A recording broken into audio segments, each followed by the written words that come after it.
মায়েরা সন্তানদের জন্য সবকিছু করতে পারে। মা মা হ্যাঁ মনা, পুজো তো চলে আসলো। এবার পুজোতে কি আমার একটা নতুন জামা হবে না? আমার সব বন্ধুদের নতুন জামা কেনা হয়ে গেছে মা। পুজোর জামা। এবার তো বৃষ্টির জন্য তোর বাবা ঠিকঠাক কাজেও যেতে পারেনি, হাতে তেমন টাকা পয়সাও নেই। তোকে কি করে মনা পুজোতে জামা কিনে দেবো বলতো?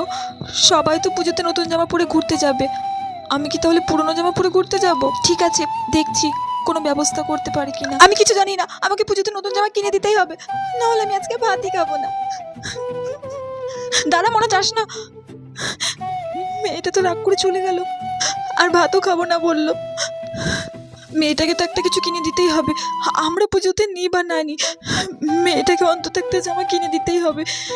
যাই দেখি কাজের বাড়ি দিদির কাছ থেকে কিছু টাকা ধার পাই কিনা। যাই।